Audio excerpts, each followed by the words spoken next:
Hello and welcome to another episode of our Hammerano Culture Unlimited. My name is Chace, coming to you pre-recorded and predetermined from the Hammerano studios. And today we'll be looking back at West Ham's heroic defeat in the Europa League against Seville.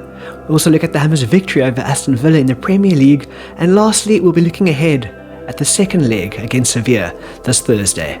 All this and more in today's episode of our Hammerano Culture Unlimited.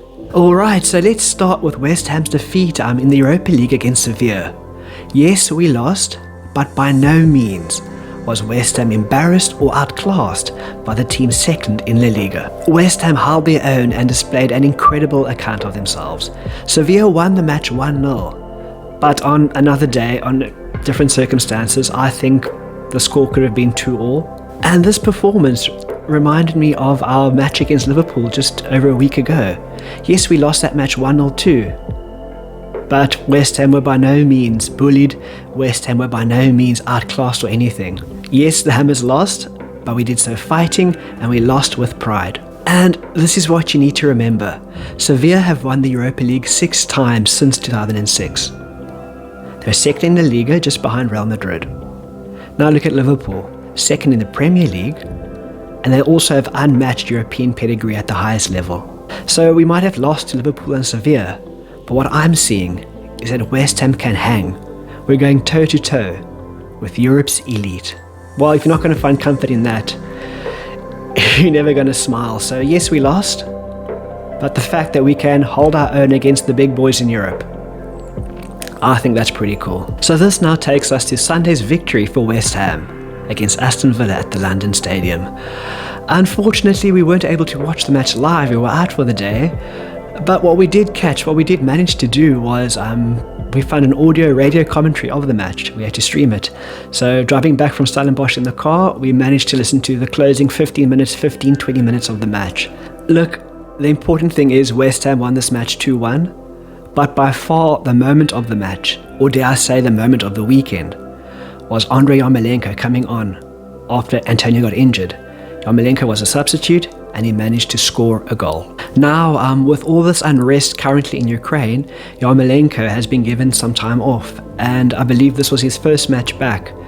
And to do so by scoring a goal, it was a real special moment. I don't think there was a dry eye in the London Stadium. Everyone connected with West Ham, be it the fans, the players, the management. It was a real special moment, and I'm delighted that Yarmolenko, none of us can really relate to what he's going through, so it's a beautiful moment, and this is just one of those moments that is actually bigger than football, and it was really special to see, so I'm delighted for the lad. So it was Andrei Yarmolenko with the first goal, and our second goal was scored by Pablo Fornals. Now, I really enjoyed the build up to this goal. Declan Rice had one of his trademark rampages when he picked up the ball at around the centre of the field, and he just charged forward. I call it the rampage. And he charged forward and he spotted Benrahma on the left-hand side. Pass it to Benrahma. Benrahma's got the ball. What does he do? He spots a Pablo Fornals unmarked in the box, crosses it to Fornals, and the rest is history. In typical West Ham fashion, we couldn't relax. We couldn't just see this game out peacefully. There's always going to be excitement, there's always going to be drama when West Ham are playing, and I think around the 90th minute mark, Aston Villa made it 2-1, and yeah, things got real tense after that. But once the referee blew the final whistle, there was a collective sigh of relief. 2-1, 3 points, great result for the Hammers. I'm delighted for the win, obviously. However, West Ham picked up a few injuries in this match against Villa.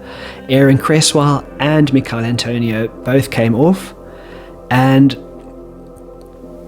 this is now where things start getting scary for the Hammers. I can only hope it's not a serious injury. I think we'll only find out later this week what happened to them or how long the prognosis is. But our squad is already paper thin. Everyone knows this, it's well documented. The West Ham squad is very, very thin. And what bums me, what scares me is, what's our bench going to look like in the future? Is it going to be made of reserve goalkeepers in the youth team? Because I'm not seeing any options right now. This takes us back to West Ham's gross display of short-sightedness, where we didn't sign anyone in the January window. Look, we see it on Twitter, we see all the toxic West Ham fans or just people always complaining, never satisfied. But I like to think I find a positive spin on things. I also like to think that I call it down the line, I call it honestly. And again, not to be a stuck record, but not buying anyone in January. That was a real bad decision. Because right now, our injury list: Ogbonna, Sufal, Aaron Cresswell, Vlasic, Bowen, and Antonio. And what bugs me, what affects me is, where are the goals going to come from now with Bowen and Antonio out? Hopefully it's not too long, hopefully they'll be back shortly. But yes, we can score from pretty much all over the pitch. Our biggest goal threat for the Hammers is through Antonio and Jared Bowen. So with them out the picture now, yes, we're still in the top 4 conversation.